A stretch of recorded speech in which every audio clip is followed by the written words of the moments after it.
des grandes figures, bien sûr, de l'histoire de la Corse qui reviennent. Vous imaginez, elles font partie de notre imaginaire national, on est obligé d'en dire un mot. Bon, elles peuvent être négatives ou positives, parce que vous avez parmi ces grandes figures, vous avez Vitulu. Bon, Vitulu, ce serait donc le lieutenant de Sampiero Gursu, qui aurait trahi Sampiero Gursu, donc soudoyé par les Génois. Sauf que les historiens modernes, aujourd'hui, disent que ça n'a jamais existé, et que le pauvre Vitulu, eh bien, il a été sali pendant des siècles, à tel point que Pascal Paoli au XVIIIe, alors ça s'est passé au début du XVIe, hein, donc au XVIIIe, Pascal Paoli ne dit jamais Traidor dans sa correspondance, c'est toujours Vituli. C'est-à-dire que son nom est devenu nom commun. Il symbolise la traîtrise, alors que cette trahison, manifestement, sur un plan historique, elle n'a jamais existé. Bon, ça c'est une injustice de l'histoire et une injustice de la langue. Enfin, injustice de l'histoire, partielle, puisqu'aujourd'hui c'est l'histoire qui le réhabilite. Mais il n'empêche que, y compris dans les années de l'entre-deux-guerres, eh bien, on se sert de ce mot, vituli, pour dire ceux qui trahissent la Corse. Donc, c'est quelque chose... Alors, c'est vrai que, bon, c'est la figure de Judas. Hein, il aurait trahi pour 150 écus. D'ailleurs, c'est l'équivalent des 30 deniers. Hein. Bon, c'est vraiment la figure de Judas. On voit vraiment cette construction qui a été faite par l'imaginaire corse et par la littérature. On sait d'où ça vient. Hein, ça vient du chroniqueur donc, Filippini, qui, en fait, devait expliquer la mort de Sampiero et il était en même temps, donc son mécène était Alphonse d'Ornano, c'est-à-dire le fils de Sampiero. Et comme sa famille maternelle, c'est-à-dire la femme de Vanina, que Sampiero avait étranglée, si vous vous souvenez de cette affaire gravissime, donc la femme de Sampiero n'est pas pour rien dans ce qui lui est arrivé. Et il était difficile pour le chroniqueur de dire à son mécène, en fait, et puis de le dire publiquement, en fait, votre père, il a été tué grâce à votre famille maternelle. Bon, c'était quelque chose, on peut imaginer qu'il y ait eu quelques gênes. Bon, de ce point de vue-là. Mais, bon, en tout cas, ce qui est aujourd'hui quasiment acquis, c'est que Vitulu n'avait rien fait. Et qu'il a laissé son nom, y compris d'ailleurs dans les textes en prose, en vers, dans les textes de l'entre-deux-guerres, et jusqu'à aujourd'hui, hein, d'ailleurs, hein, puisque c'est un mot qui est devenu, d'ailleurs, qui est dans les dictionnaires, hein, Vitulu, traître, voilà.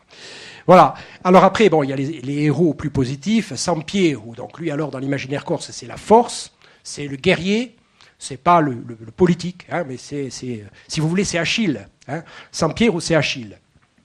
Puis il y a Paoli, évidemment. Il y a Badri. Bon. Alors Paoli, il est rarement glorifié pour ses exploits guerriers. Parce que exploits guerriers, on n'est pas sûr qu'il y en ait vraiment. C'est pas ça la figure de Paoli. Paoli, c'est un chef d'État. Donc il est glorifié pour ses qualités de chef d'État, pour avoir construit une nation. C'est Ulysse en quelque sorte, si vous voulez, Paoli, hein, c'est-à-dire le bon souverain, celui qui, à un moment donné, peut construire un pays et l'administrer. D'ailleurs, lorsque l'on voit les déformations de Ugulombo, au départ, c'est Di de Paoli la sembianza, hein, l'image de Paoli. Et puis ça devient, naturellement, les gens le chantant disent Di de Paoli la sapienza. La sapienza. Donc ça veut dire que ce qui caractérise Paoli, c'est la sagesse, la connaissance. Bon, on en fait rarement un guerrier parce que c'est pas vraiment ça, Paoli. Hein, c'est pas ça. Paoli, c'est le chef d'État. Napoléon Bonaparte. Alors, il n'y a pas bonne presse partout, mais Napoléon Bonaparte, il est omniprésent dans notre imaginaire national, il est omniprésent dans la littérature. Et lui, c'est une synthèse des deux. C'est une synthèse d'Achille et d'Ulysse. C'est un politique, et non des moindres. C'est un guerrier, par tous reconnu. Après, évidemment, on peut avoir sur lui des idées plus négatives s'agissant de son action politique et de son action militaire. Mais Napoléon Bonaparte, vous le retrouvez, évidemment, il est très présent. Il y a une personnalité qui est très importante, une figure mythique, c'est Maria Gentile. C'est un personnage historique. J'en parlais à l'instant. Maria Gentile, donc, c'est cette jeune femme du Nebbio qui a enterré son fiancé à l'époque de la conquête française de la Corse, malgré l'interdiction des autorités militaires françaises. Son fiancé avait été condamné à mort pour avoir prétendument participé à une conspiration contre les autorités françaises, hein, donc c'était au moment de l'annexion, et donc il est condamné à mort, il est exécuté, et en plus les autorités militaires disent, on ne peut pas l'enterrer, avec ses amis d'ailleurs, hein, puisqu'ils étaient plusieurs. On ne peut pas, il est interdit de les enterrer. Et sa fiancée, donc Maria Gentile, cette jeune femme, dont je disais qu'elle n'avait certainement jamais lu Sophocle, non, elle ne savait pas qui c'était Antigone, Maria Gentile. Elle se comporte comme Antigone, et elle va enterrer son fiancé. Bon, ensuite, évidemment, elle passe également devant les autorités militaires. Enfin, c'est très intéressant. Qui va ensuite lui laisser la vie sauve. Donc, l'aspect historique est très intéressant, mais il y a un certain nombre de textes littéraires qui ont été faits. C'est-à-dire que ce mythe, aujourd'hui, il revient dans la littérature, y compris d'ailleurs il y a quelques années. Il y a encore eu un texte. Donc, c'est un mythe littéraire très important, mais bien entendu, qui part d'un personnage historique. Bon, je ne vous parlerai pas de Sambuguccio, vous le connaissez, c'est un personnage important, Pozzo di Borgo. Il est surtout connu pour sa haine. Alors, il est connu, c'est un personnage qui a une importance au plan européen, parce que c'est un personnage considérable. Mais enfin, en Corse, on retient surtout que c'était l'ennemi de Napoléon et qu'il a passé sa vie à détester et à faire du mal à Napoléon autant qu'il a pu. Bon, Pozzo di Borgo. Ça a donné d'ailleurs l'ouvrage de Marie Ferranti, Une haine de Corse, qui est apparu il y a 3 ans maintenant, qui est un très beau livre. Donc ce qui est mythique chez Pozzo di Borgo, c'est sa haine, qui serait une haine de Corse. Bon, ça, il y a une certaine inaptitude au pardon aussi que l'on retrouve dans notre littérature. Bon, ça aussi, il faut faire avec. Bon, voilà.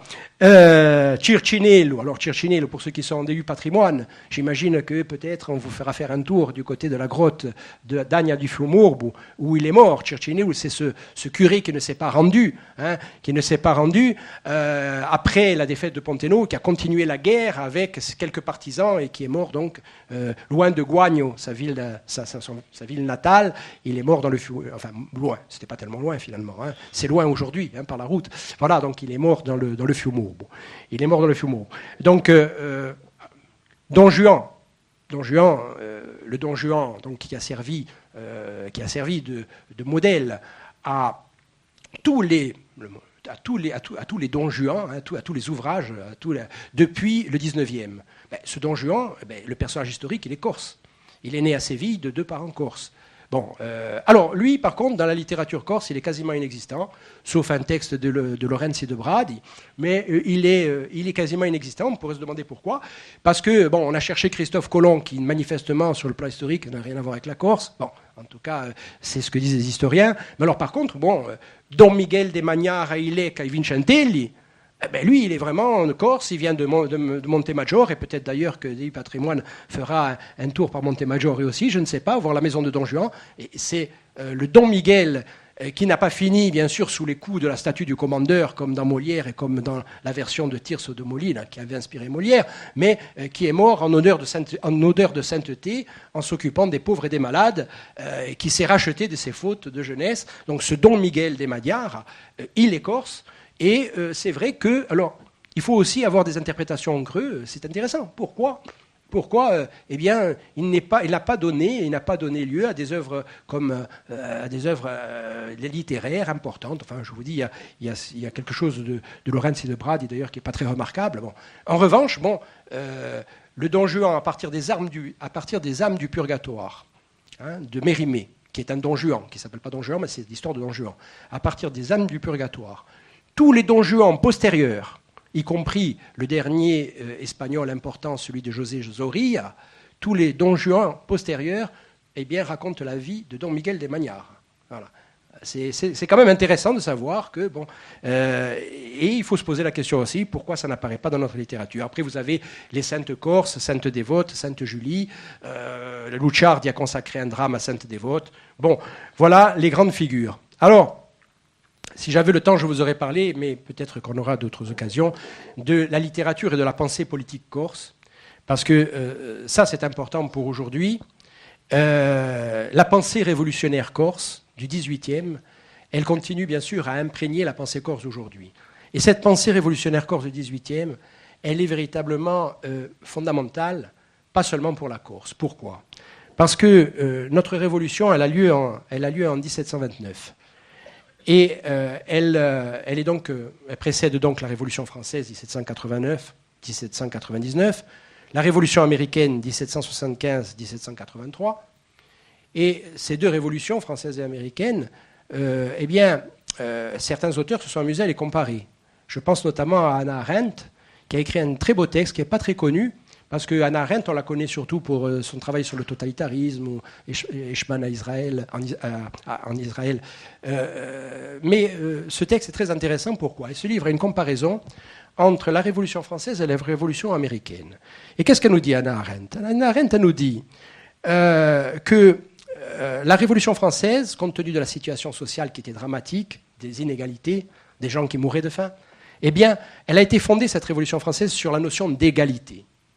Alors que la société américaine était plus homogène et la Révolution a été fondée sur l'idée de liberté.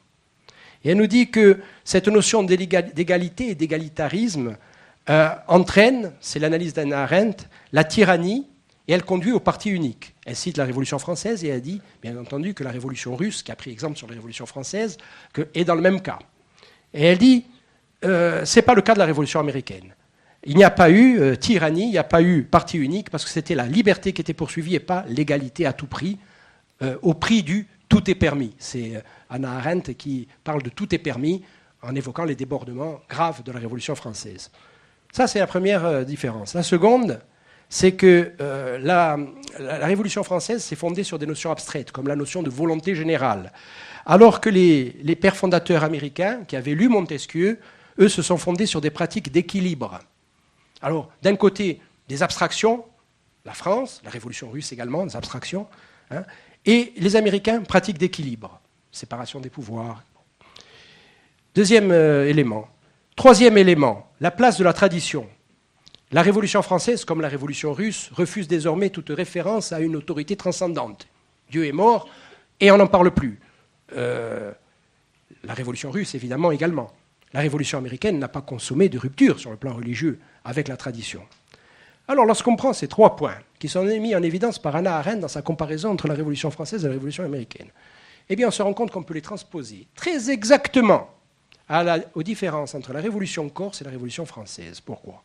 Parce que la Révolution corse est fondée sur la notion de liberté.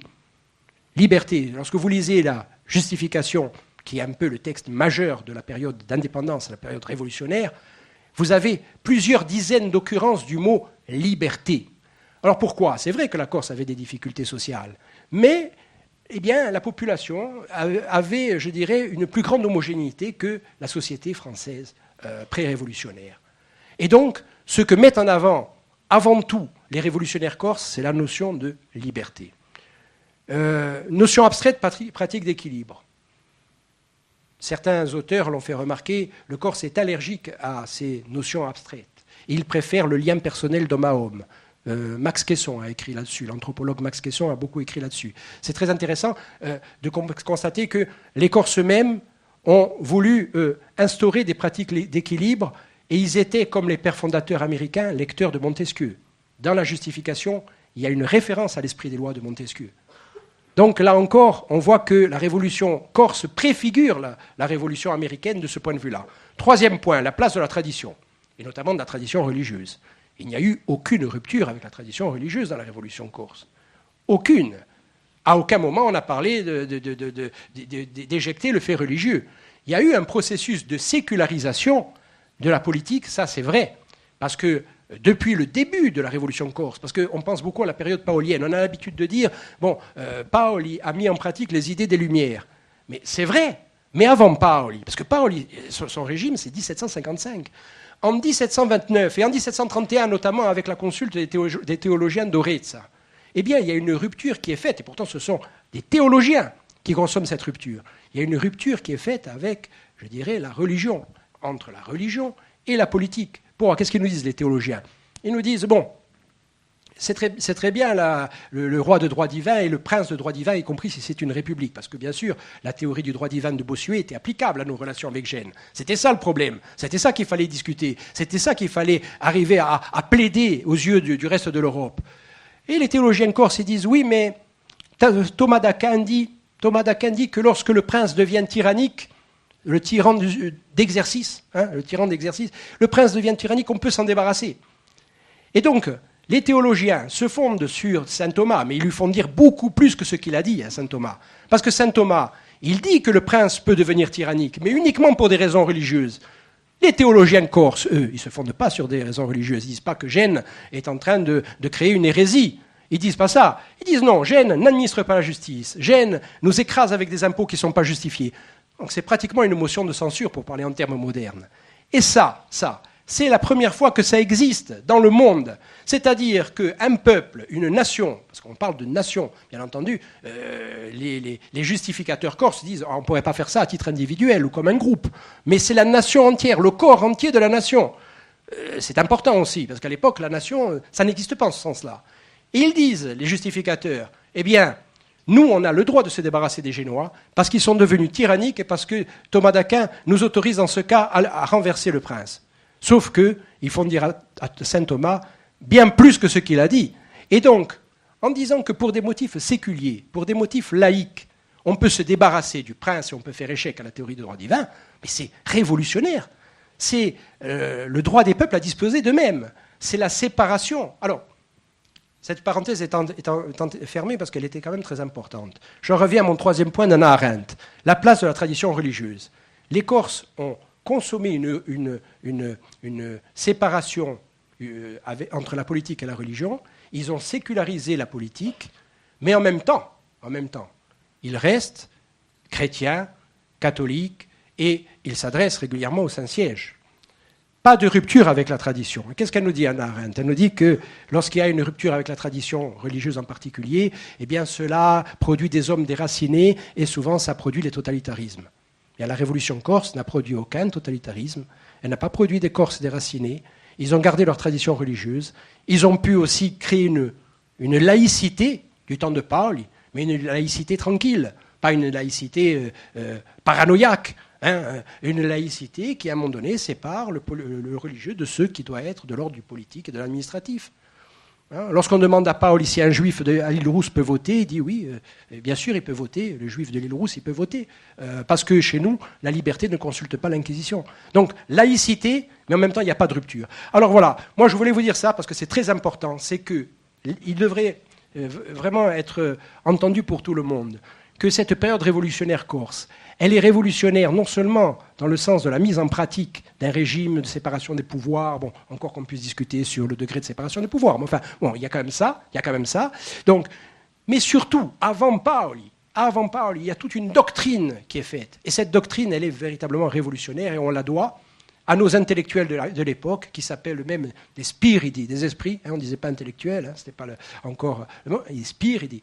Eh bien, la Corse a montré le chemin de l'autodétermination des peuples, et elle l'a fait dans la première moitié du XVIIIe siècle, excusez du peu, et ça c'est très important et on le trouve dans notre littérature. Alors, j'en conclus, parce que j'ai déjà été beaucoup trop long. Donc, ce n'est pas une conclusion, c'est simplement pour vous dire que cette littérature corse, de langue française, de langue italienne, de langue latine, il faut la travailler, il faut la lire. S'agissant de la littérature de langue corse, il faut l'écrire. Pourquoi pas aussi la littérature corse de langue française ? Il faut l'écrire. Il faut, bien entendu, avoir conscience de ce trésor que nous avons et ce trésor qu'un certain nombre d'entre nous continuent à construire, parce qu'on a des auteurs éminents en langue corse et en langue française aujourd'hui.